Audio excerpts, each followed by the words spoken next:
Bate tambor, meu rei. Bate tambor, meu rei. Xangô, a festa vai começar. Xangô, a festa vai começar. A caminhada é longa, tem fumaça no ar. A caminhada é longa, tem fumaça no ar. Temos notícias, novos ventos, alguém vai chegar. Vai ter revolução, vai ter revolução.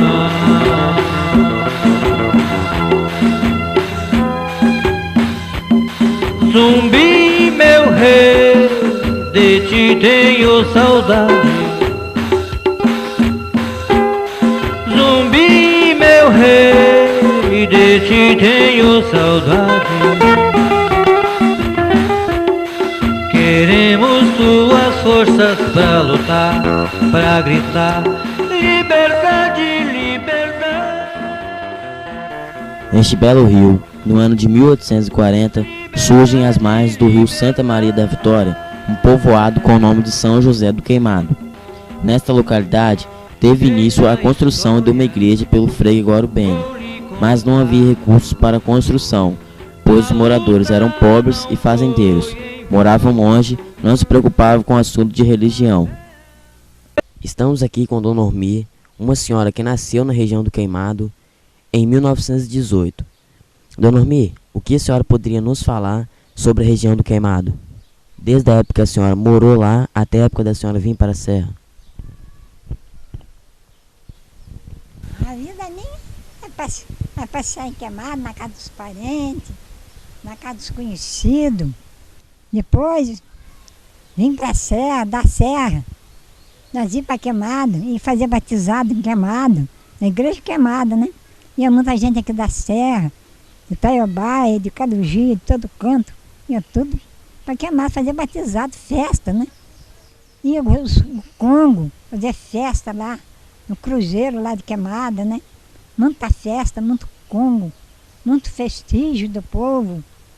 Existia muita loja, existia muitas farmácias, e tudo de bom tinha lá em Queimado. Queimado era tinha a casa do padre Vanzelé, era uma casa grande, tinha a porção conhecida nosso que morava. O padre Vanzelé já era morto, né? Era muito amigo de mamãe, o padre Vanzelé tinha uma casa grandona, assim, beira-chão, assim, igual essa minha, assim. A casa grande. Ali tinha uma porção de morador, nós quando ia para lá, ia direitinho lá para casa do padre Vanzelé, né? O padre Vanzelé. Nós fazia boteco, vendia as coisas, fazia muxá, fazia papa, e vendia doce, fazia licor, vendia muita jaca, muita fartura que tinha, lugar de muita fartura, muito peixe que espalhava no rio. Era um lugar rico. Dona Simina, ela era dona da igreja Queimada, ela tomava conta da igreja Queimada. Depois vieram uns ladrões, depois que o padre Francisco saiu, vieram de lá, roubaram o cálice de ouro que tinha um cálice lindo de ouro, roubaram da igreja Queimada, roubaram os ouros de São José todinho, aquelas porcela bonita que tinha, aquelas porcelas de ouro, roubaram tudinho, né? Fizeram um roubo medonho, roubaram carne, roubaram toalha, roubaram tudo e se mandaram com tudo. Dona Ormi, o que a senhora poderia nos falar sobre a insurreição dos negros de Queimado? A senhora tem alguma lembrança sobre eles? Eu tenho lembrança, tenho lembrança da Velha Rosária, tinha o Mané Preto Velho, era um preto, era escravo, tinha o tal do Zé Pretinho, Dona Loura, era lavadeira ali, daqueles brancos, né?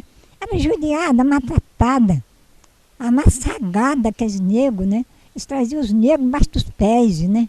Tinha uma vida triste lá. Eles faziam uma promessa aos negros, para os negros se desgraçavam em trabalhar. Depois que trabalhavam, não dava almoço, não dava janta, não dava nada. Ficavam com fome, fome e sede, passando fome e sede os negros ali, né? Nada, as promessas deles iam tudo abaixo, né? Fazia promessa. Dona Ormê, o que a senhora sabe sobre o padre que ofereceu a carta de alforria para os negros e não deu? E houve toda aquela revolta naquela época. O que a senhora poderia nos falar? O padre foi embora. Ele ofereceu aquilo tudinho, que os negros depois juraram a matar ele. Os negros juraram a matar o padre foi embora. Foi embora para a regência, sabe? Na regência só tinha fazendeiro, aqueles fazendeirão. Foi embora para a regência, da regência. Depois sumiram. Foi para Santa Joana, de Santa Joana foi para Cariacica, dali não sei para onde sumiu depois. Muito obrigado, Dona Ormê. Uma notícia acabou se espalhando entre os escravos. Aqueles negros que ajudassem na construção da igreja receberiam sua carta de alforria no dia da inauguração. Os escravos trabalhavam aos domingos, feriados, dias santos, o ano inteiro, na esperança de ganhar sua liberdade. Estamos aqui com o nosso amigo Teodorico, que escreveu sobre a história de Queimados em verso. Teodorico, o que você pode falar para a gente?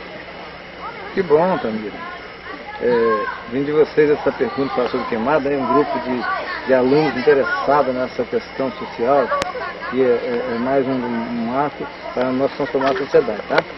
Queimado foi um dos maiores pontos de resistência do negro, que aconteceu aqui na Serra, né, no Espírito Santo, e hoje está registrado na história. O que foi isso? Foi a construção dessa igreja chamada Igreja de São José, com a chegada de um padre que trabalhou um movimento para construir essa igreja e fez uma promessa de dar uma carta de alforria aos escravos que iam trabalhar nessa igreja. E essa carta seria dada no dia da inauguração. Isso aconteceu no dia 19 de março de 1849. E nesse dia todo mundo esperava essa carta e não aconteceu. Houve essa rebelião. Os escravos se revoltaram, entendeu? Houve um massacre, tropas de Vitória vieram aqui, mataram muita gente.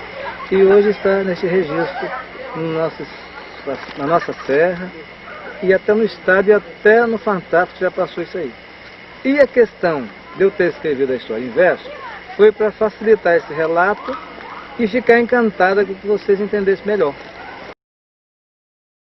Quando a igreja ficou pronta, os escravos esperavam que o frei declarasse durante a missa a libertação de todos os escravos que haviam ajudado na construção. Enquanto se construía a igreja, Elisiário aterrorizava os fazendeiros a assinar a carta de alforria. O movimento teve vários líderes. Teodorico, fale sobre um pouco Chico Prego. Tá, muito bem. Realmente a insurreição deu uma liderança de vários líderes. Tivemos Elisiário, tivemos João das Viúvas, tivemos o Carlos. E em destaque o Chico Prego, que estão me perguntando, né? O Chico Prego, hoje, ele se tornou mártir. Por quê? Porque era o único negro, dentre os demais líderes, que ele tinha um pé na frente e um pé atrás. Ele não acreditava muito naquela história de liberdade, mas ele tinha em si a sabedoria de um líder nato, tanto quanto ao movimento que ele ocupava, que ele podia, né, perder, mas ele tinha a sede de liberdade, e quanto também que ele estava, assim, atrapalhando o poder, que um revolucionário era contra o regime da época. Mas o Chico Prego era um negro impetuoso, ele era um negro forte, um negro, assim, sábio. Conta-se que ele foi leiloado aqui nas margens de Guarapari, no Leilão. Então, ficou registrado como um dos líderes mais falados hoje, porque ele sofreu mais. Porque o Elisiário fugiu, né, da cadeia com o Carlos, morreu nas matas do Mestre Alves. E ficou ele junto da viúva. Então ele foi condenado à forca. Então ele passou o maior drama na vida dele. Eu tinha uma coisa que dizia o seguinte: meu grito é para dentro, eu não vou dar satisfação de ninguém ouvir o meu choro. E assim ele foi morto na serra, numa forca em frente à igreja matriz, onde hoje nós temos uma estátua lá representando isso aí, a história de Queimado representando ele, e sofreu demais. Diz que quando ele saiu da forca, caiu, ele estava estribuchando, ainda foi massacraram o crânio dele. Então, por isso então, ficou esse registro. Jamais ninguém vai esquecer desse livro, Chico Prego, certo? Teodorico, Chico Prego pode ser comparado com o Zumbi dos Palmares? Olha só, na minha maneira de pensar, eu comparo sim. Só que tem um pouquinho de diferença, porque nos ideais, né, era a mesma coisa. Todo mundo queria ser livre, todo mundo lutava por essa questão. Só que o Zumbi dos Palmares teve um ponto mais positivo, que ele teve a graça de ser conhecido mundialmente, né, devido àquilo que ele fez lá no movimento dele.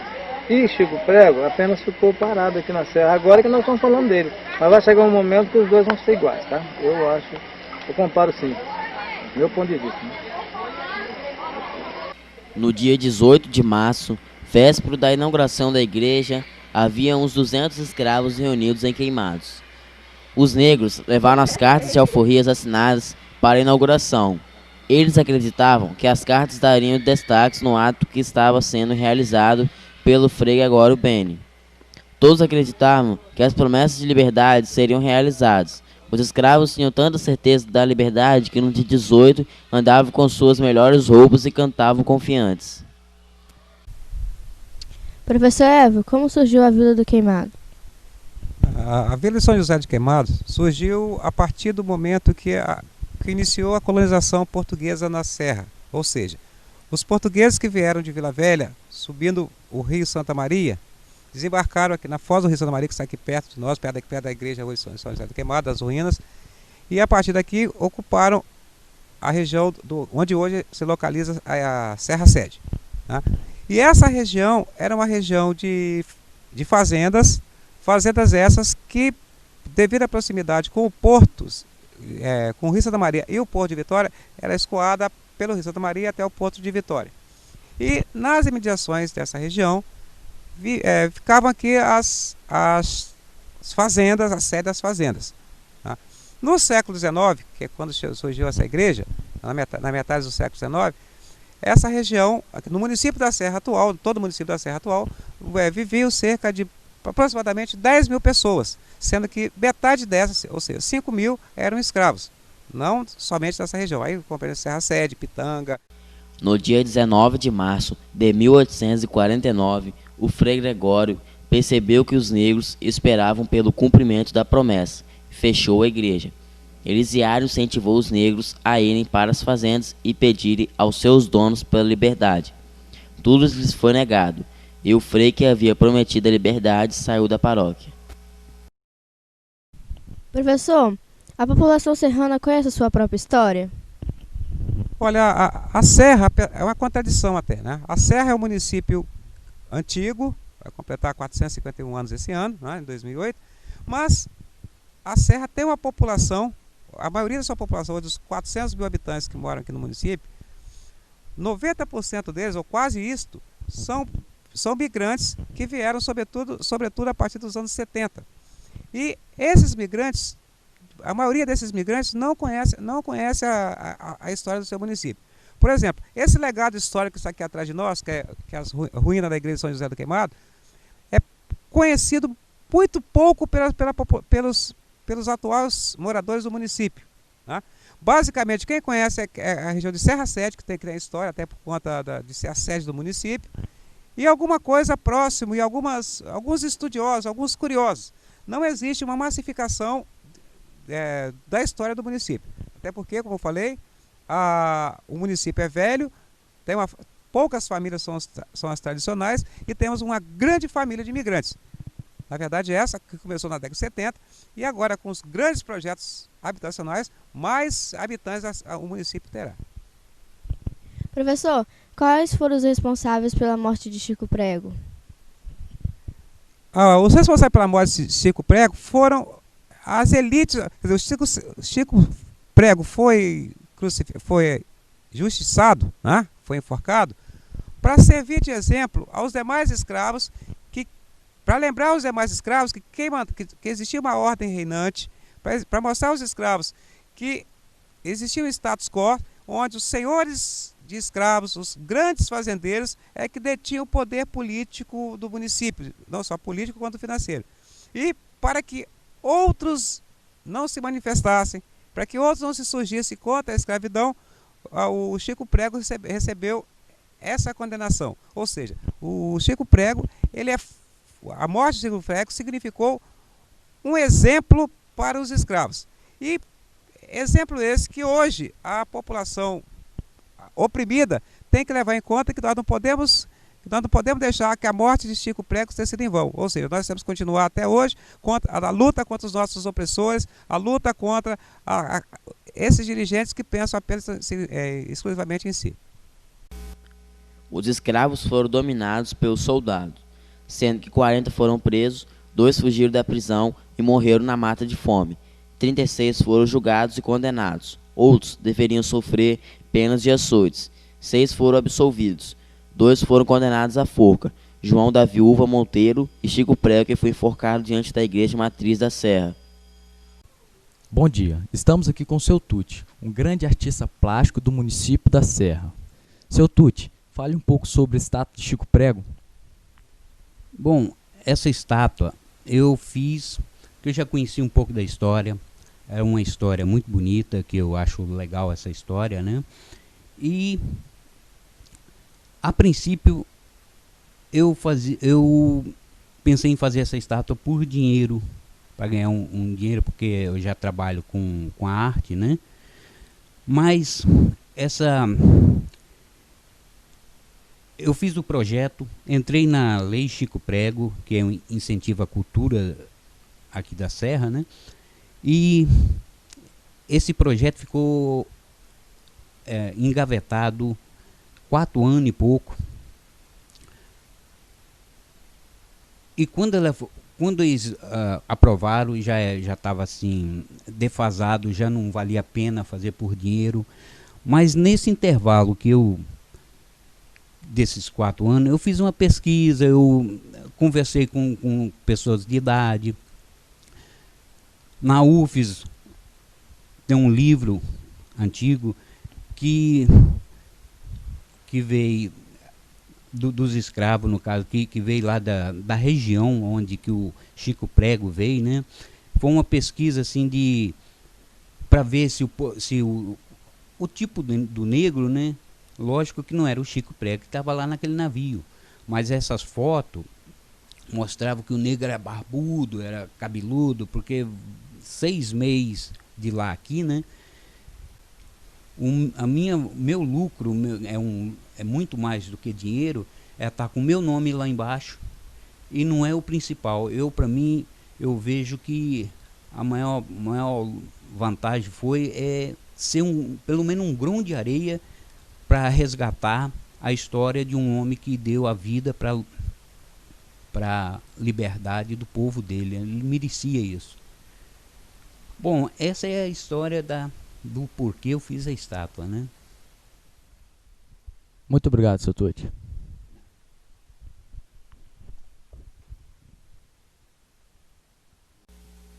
A escravidão de negros e africanos, legitimada pela Igreja Católica e concretizada pelo capitalismo com teorias racistas até o final do século XIX, ajudaram os países colonistas europeus a forjar através da força das armas e do uso da imagem uma história para o continente africano e o seu povo cheio de preconceitos e falsificações culturais e denominações políticos e econômicos. Iniciado na segunda metade do século XIV, começaram a desmoronar no fim da primeira metade do século XX. Estamos aqui com a professora Madalena, professora de História da Escola Serrana. Professora, qual a importância de Chico Prego para o movimento negro?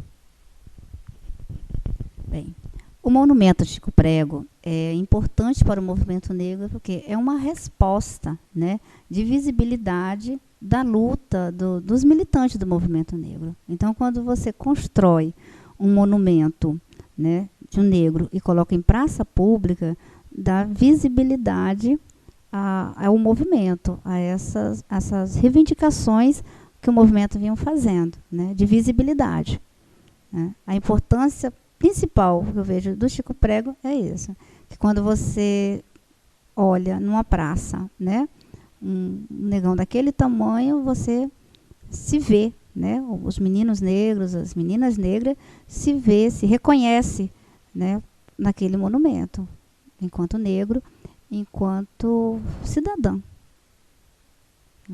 Acho que daí é a sua importância, né. Professora, o que a senhora poderia nos falar sobre a celebração feita na região do Queimado?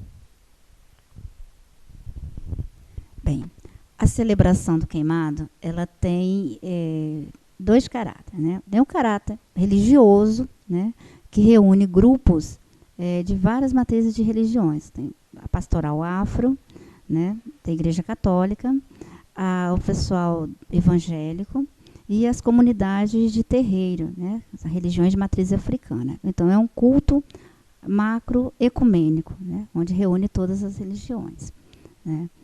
É importante porque esse grupo vai para lá para fazer a sua celebração e refletir a questão da resistência, né? Trabalhar a questão do que aconteceu ali, né? Recuperar essa memória. Quais os objetivos desses grupos que vão para ali, né?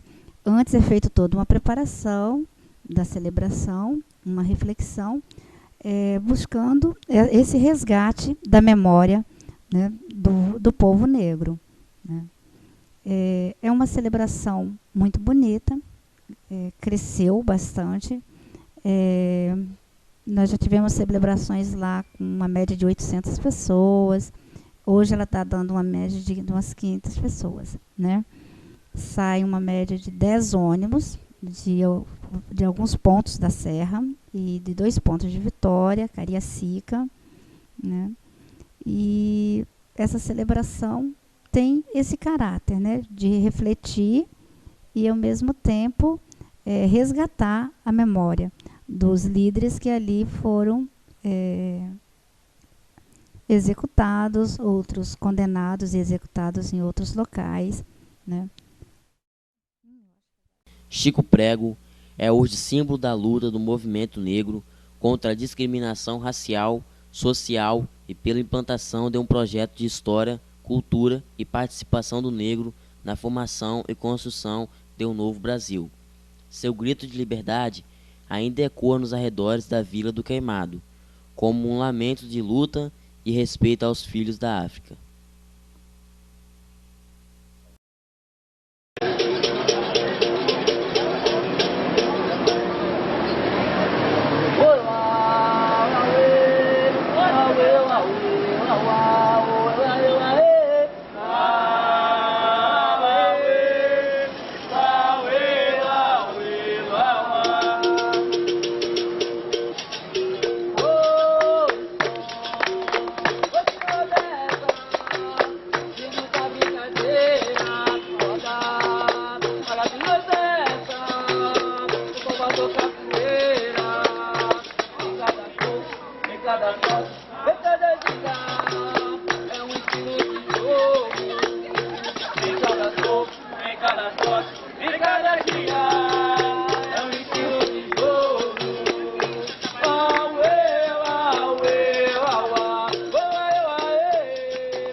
Brincar com as crianças nos dias de chuva, ficar em silêncio quando a noite vem. Pequeno astronauta dos mares da lua, subir no telhado pra ver o sol nascer também. Posso ver os anjos vão brincar no céu azul, yeah. I can see the angels playing again for you. Eu posso ver os anjos vão brincar no céu azul, yeah. I can see the angels playing again for you.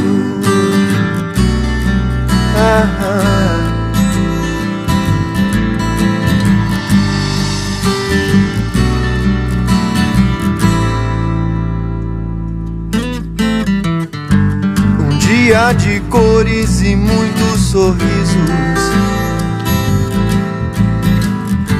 tudo que preciso no eterno está.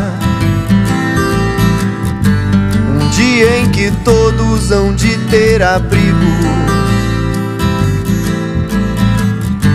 nas mãos do menino que ensinou o amor de Jah. Posso ver os anjos vão brincar no céu azul, yeah. I can see the angels playing again for you.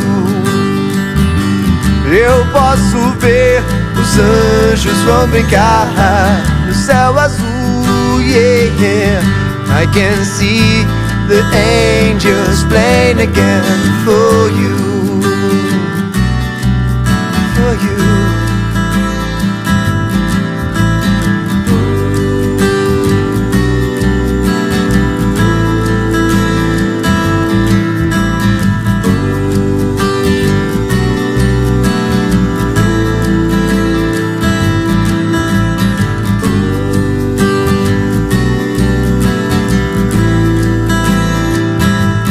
Posso ver os anjos vão brincar no céu azul, yeah. I can see the angels playing again for you. Eu posso ver os anjos vão brincar do céu azul, yeah. I can see the angels playing again for you.